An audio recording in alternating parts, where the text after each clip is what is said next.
Good afternoon, everyone. Thank you for joining the informational call regarding the Public Safety Power Shutoff program. This is for California, also known as PSPS. My name is Christina Osborne. I work in Stakeholder Affairs here at the ISO. I'll be facilitating the web conference. Just to let you know, the materials related to this call are posted on the ISO website. Go to the Stay Informed tab, select Meetings and Events, and there you'll see miscellaneous stakeholder meetings. All of the information is posted there. We have presentations from the ISO, Pacific Gas and Electric, and Southern California Edison. There's also a fact sheet available regarding this program posted there. So just to let you know, we are recording the call. We're going to make the recording available on that same web page. This is for informational and convenience purposes only. We just ask that if any related transcriptions, it should not be reprinted without the ISO permission. So just a note there. So Joanne Serena is joining me from ISO Customer Service and Stakeholder Affairs. She's going to kick us off. So with that, I'll turn it over to Joanne. Just to note also, we are going to do Q&A at the end of the presentation. So at that time, if you have a question, you can raise your hand by pressing #2. We just ask that you start by introducing yourself and verbal questions only, please. So, Joanne. Okay. Thanks, Christina. Good afternoon, everyone. And just to echo Christina's comments, thank you very much for joining us on today's call. Primarily, the reason we decided to have this call is we've had quite a few inquiries about the public safety shutoff program, what our role as an ISO is in the program, and how we coordinate with the investor-owned utilities, specifically PG&E, SoCal Edison, and San Diego Gas and Electric. So today, we really wanted in this call to, as an objective, is cover some of those details about the program. So we will start with John Phipps. He is our Director of ISO Real-Time Operations. We have a few slides that he's going to walk through that highlight the role of the ISO in the PSPS program. Then we also have specific representatives from each of the IOUs also on the call today. I would like to briefly introduce them so everyone is aware of who is represented on the call. So from Pacific Gas and Electric, we have Mike Della Penna. He is the Manager of Transmission Asset Management. From San Diego Gas and Electric, we have Jonathan Woldemariam. He is the Director of Wildfire Mitigation and Vegetation Management. And from Southern California Edison, we have Tom Botello. He's the Principal Manager of PSPS Implementation. There are other representatives from SoCal Edison as well who will help support questions at the end. So what we'll do is, as I said, we'll go through the presentation on the ISO side. Then we'll give each of the IOUs an opportunity to highlight any specific details about their own PSPS plan. And then we will open it up at the end for questions and comments from anybody, and we'll open up the phone line. Okay? So with that, I'm going to turn it over to John, and he's going to walk us through the details from an ISO perspective. Thank you very much, Joanne. Okay, to start off with, the investor-owned utilities were required by the state to develop a wildfire safety mitigation plans that included the public safety power shutoff programs. The CPUC is the authority that reviewed and approved the PSPS plans. All of the IU's plans do include various voltage levels, not just distribution, but do include some of the bulk electric system. Each of the IOUs have developed their own triggers for the PSPS plans, and they're the ones that actually evaluate the conditions and make the determination of whether the PSPS will be called. And each IOU actually has a very distinct and different plan from each other, so that they all will evaluate conditions and determine which circuits would be de-energized. The IOUs will share this information with the California ISO. We'll do our analysis on our side. When it comes time to actually trigger the PSPS and actually begin de-energization, that is still managed all by the IOUs. They direct the de-energization and any customer load that would be impacted by that. Again, the ISO is aware of this, but at this point we are actually more just facilitating these types of outages. Next slide. As this PSPS plans and became more and more, I would say, developed, the ISO did develop some principles that we wanted to establish in managing these types of events. Since they aren't a true direct threat to the grid at the time, it's not like there's an active fire that's burning underneath the lines, but that there is a decision to de-energize lines to prevent a fire and to protect the public safety. We did develop the principles that we would accept and process all these outages that they would submit. We requested they notify us as far in advance as they could with at least 24 hours notice. That allows us to get outage information, run it through our normal process, make an assessment of the impact to the bulk electric system. Again, we will not say no. We will accept and process these and take whatever actions are necessary to maintain the integrity of the bulk electric system.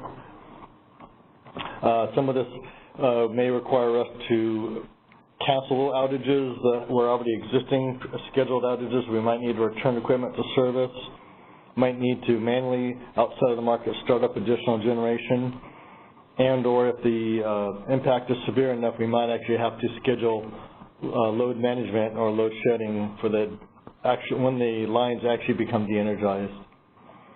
As much as possible, we've worked with the IOUs and the IOU that would trigger a PSPS event if the ISO did need to take additional load shedding actions to maintain the bulk electric system integrity. So in a sense, if the line A was to be de-energized and lines B and C that run parallel would be over either an existing limit or a post-contingent limit, we may need to do some load management. We would try to contain that load management to within the IOU that triggered the PSPS. If we couldn't do that and it was actually big enough, we would spread that across the BA, then we will use our normal pro rata curtailment of load across the BA.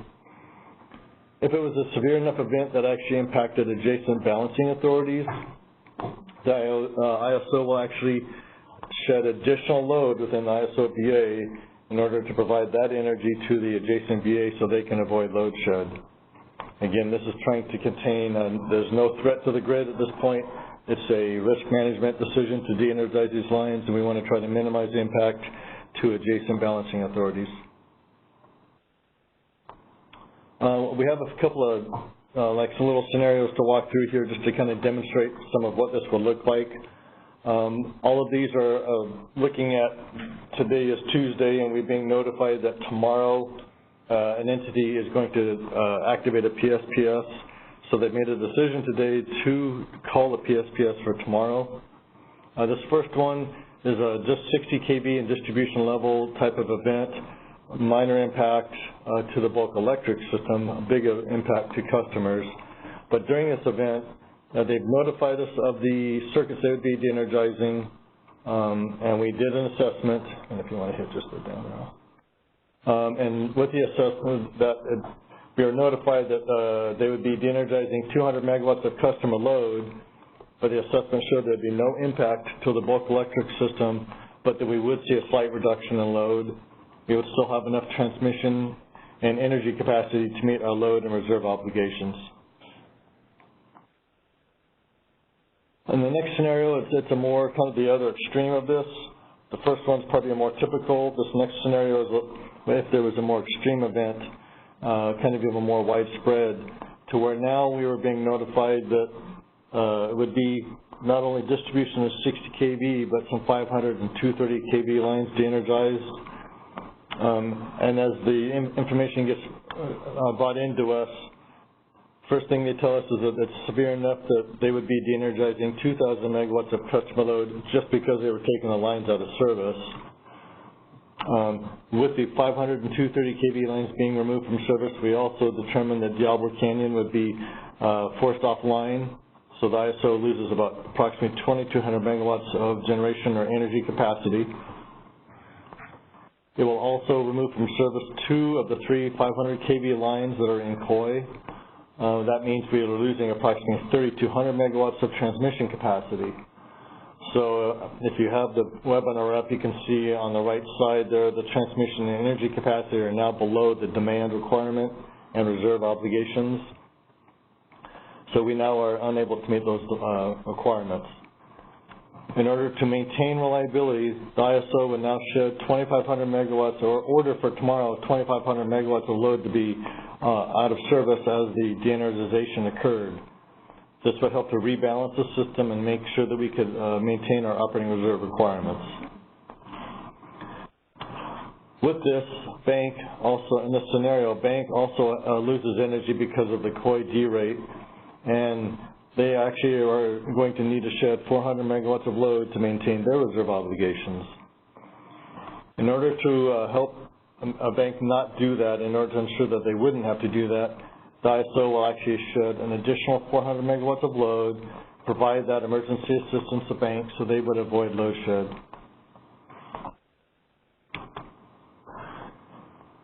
As the weather conditions subside and the PSPS triggers are now, the weather conditions are below the triggers, and the IOU calls an end to the PSPS event, they now would, all of their plans require that they patrol the circuits that have been de-energized before re-energization.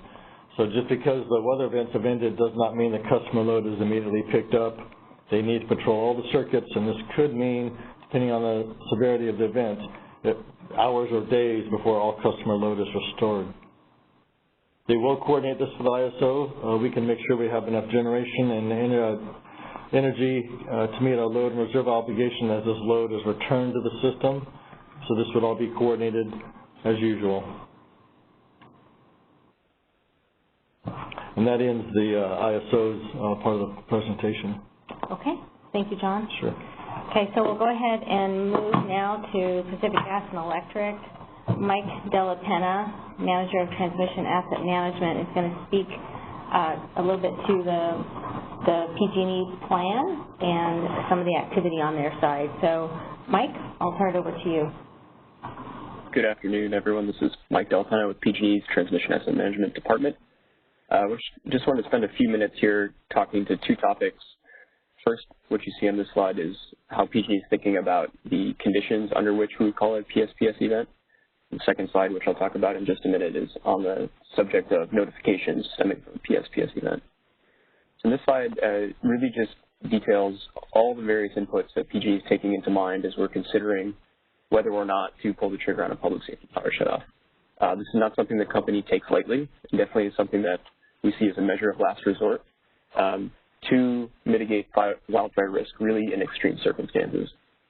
A few of the items here, and this is not an exhaustive list, that would be factored in are things like a red flag warning declared by the National Weather Service, generally low humidity levels across the territory, forecasted high wind speeds, both on a sustained and a gust basis, the condition of dry fuel on the ground, which is changing in real time, and additional on-the-ground real-time observations. All of these things, which you can see is documented in our previous PSPS reports after events, go into consideration on how and when to call a PSPS event. Next slide, please. As PG&E is working through the process to consider whether a PSPS event should be called, the company's goal, dependent on weather, is to provide customers with advance notice. While no timeline for advance notice can be guaranteed, we are shooting for the following timetables, as you see on the left-hand side, when possible. The when possible is because, as we've seen in previous events, weather can change relatively quickly. So when possible, when the weather cooperates, we're expecting to be able to provide a 48-hour heads up for people who are potentially within scope. Another heads up somewhere around the 24-hour mark, a heads up just before electricity is turned off, a notice during the outage, and a notice after power has been restored. Notices will be going out really in two main channels from the company. One is for kind of more standard retail customers who will receive calls, texts, and emails. Then in addition, per the requirements from the CPUC, we'll also have notifications going out to our public safety partners and entities like munis that may be triggered by a larger scale transmission PSPS event. Those are more likely to be phone calls, and we're still sorting out the details there, but do expect to have the process more buttoned up in the following month. That is it for PG&E slides. Okay, thank you, Mike. Okay, so we'll now turn to Tom Botello from SoCal Edison, Principal Manager of PSPS Implementation. Go ahead, Tom. Good afternoon, everybody. My name is Tom Botello, and I am the PSPS Implementation Manager for Southern California Edison. I just want to take a few moments to highlight the operational practices that Edison uses during elevated fire weather conditions. I will say, like was just mentioned, that PSPS is obviously the last line of defense, and it is part of our overall wildfire mitigation strategy. Before I get into the details of PSPS, just to highlight a few items associated with our wildfire mitigation strategy. It does include things like system hardening, which would be installing covered conductor, instituting fast curve settings on some of the relays that we have on our distribution system, enhancing our overall situational awareness.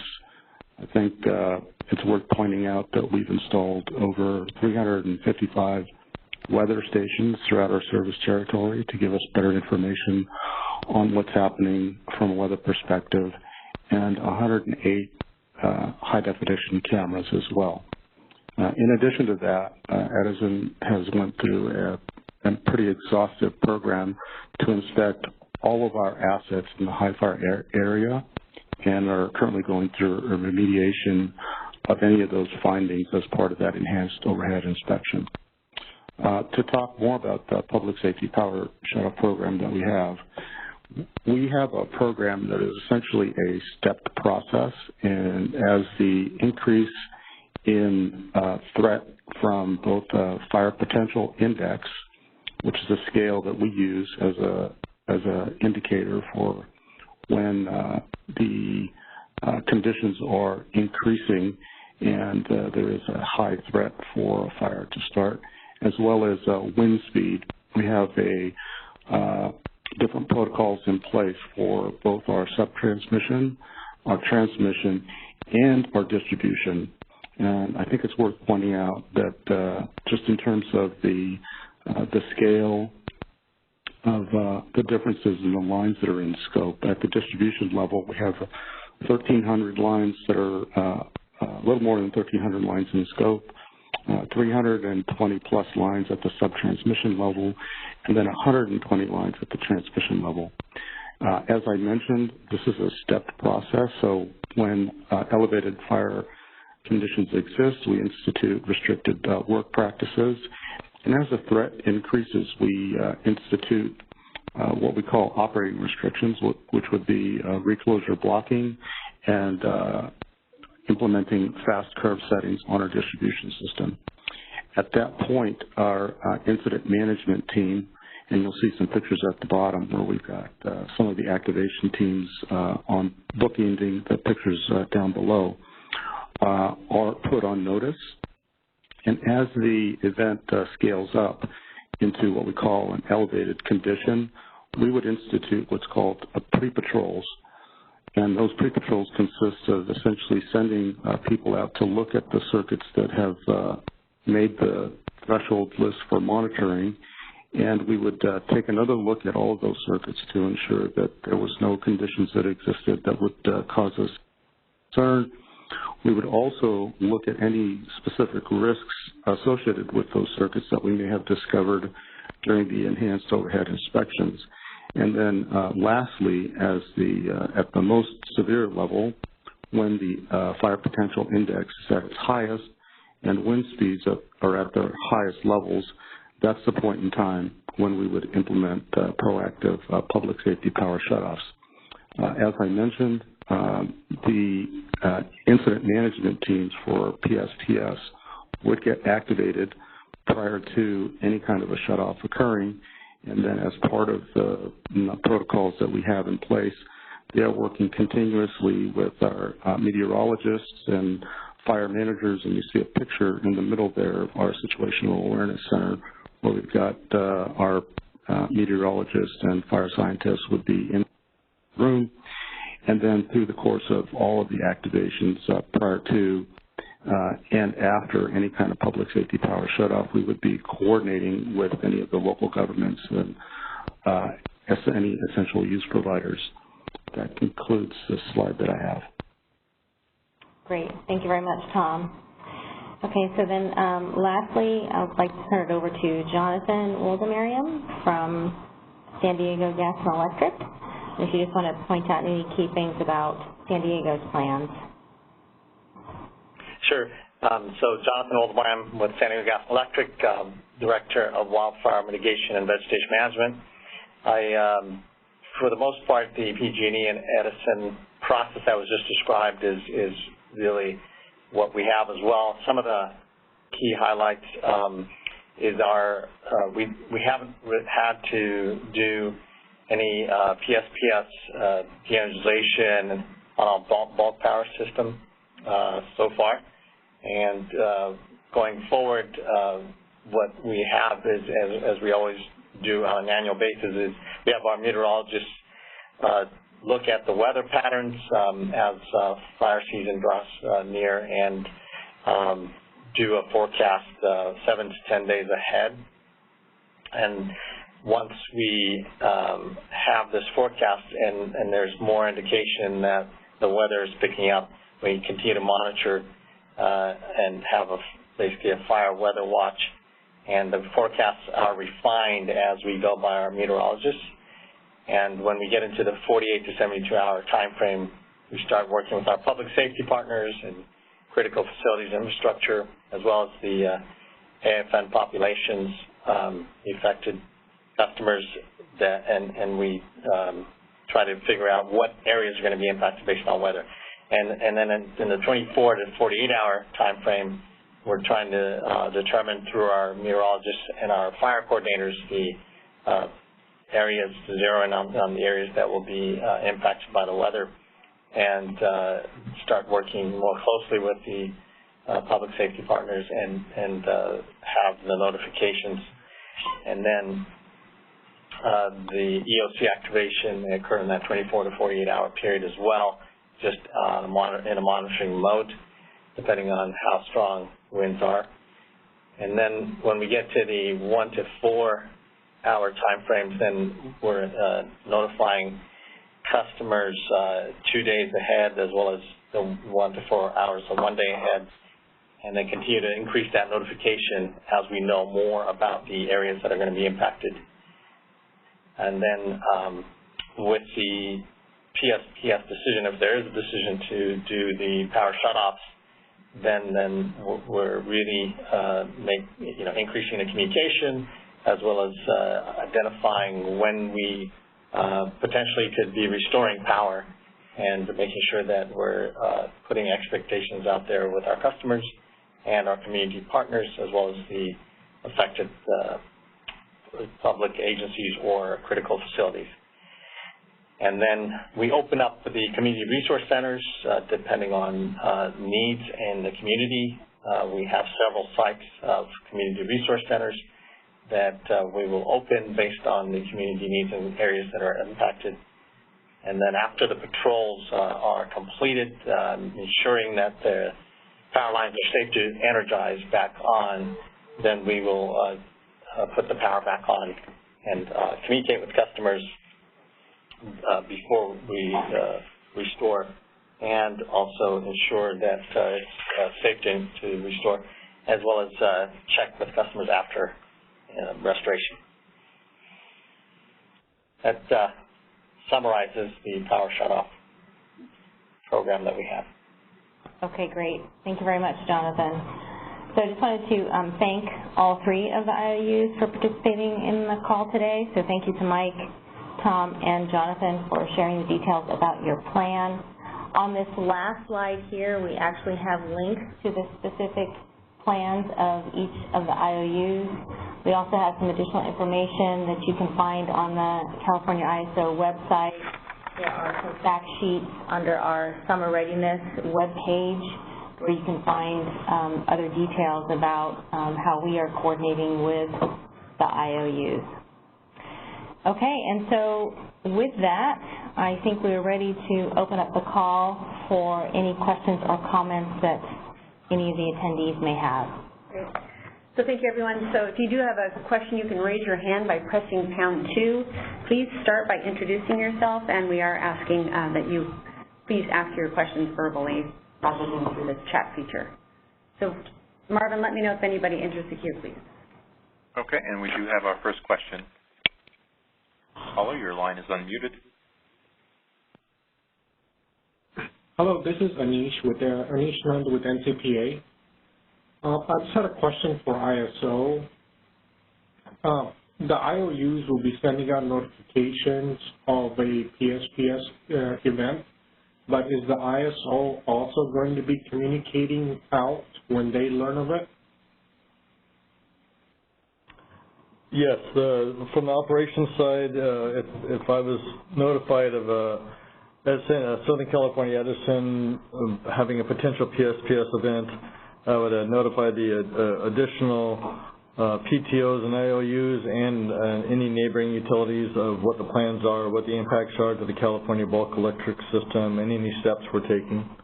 I also believe that the ISO Communications Department, as we received notice of this, may put out that they've been notified, but then point back to the IOU that had declared the PSPS. Yes, and in certain conditions there are additional communications coming out of the ISO depending on the scenario. For example, we do have our emergency response program where we will notify regulatory agencies, we will notify legislative bodies, other media, so a wide range of audiences that we would reach out to depending on the certain situation of the PSPS event. So a follow-up to that, will, your market participants or will generators be notified as well? Or will load be notified? Yeah, if there's an actual impact to the bulk electric system where we had a derate of transmission or we were forcing units offline, there would be market notices sent out of the impact to the market. If it's something that does not impact the California BES, say it's a small 60 kV and distribution type event that really was not impact, it did not impact the ISO market and or bulk electric system, there probably would not be much of any notification.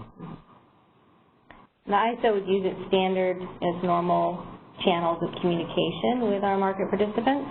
So as John mentioned, if necessary, we would send out a market notice and other types of notifications from the operations floor. Understood. That was very helpful. Thank you. You're welcome. Okay, and we do have an additional question in queue. Caller, your line is unmuted. Hi, this is Richard Engel from Redwood Coast Energy Authority. This is just a clarifying question for Mike from PG&E. We got a little bit scared when you started putting the map up there because it looked like you were talking about an event that would affect our area, and I just wanted to make sure everything on the map discussion there was hypothetical, right? Yeah, this is Mike from PG&E. It's from John, the CAISO slide, so I'll let him respond. Yeah, the one that had the map, you're right, that was just a scenario just to kind of describe the operational practice of what would occur. It was purely a hypothetical situation, and just I needed to put something up there to be able to talk to and actually be able to make it relevant to the callers. Thank you. Sure. Any other questions? I'm currently seeing no additional questions. All right, we'll give it another minute and see if there's any other questions from anybody. By the way, Marvin, how many people are on the phone? Looks like we currently have 143 connected. Okay, thank you. So, like I said, the slide here has the links to go to each of the individual PSPS plans of each of the IOUs. And there's additional information on the ISO summer readiness page regarding the PSPS program. So with that, if there's no other questions, we will wrap this call. We appreciate everybody's interest in joining the call. And again, a thank you to each of the IOUs for participating in the call. Thank you all. Thank you, Marvin, for your help today. Enjoy the rest of your afternoon. Thank you. That's our conference. Thank you for using AT&T Event Conferencing Enhanced. You may now disconnect.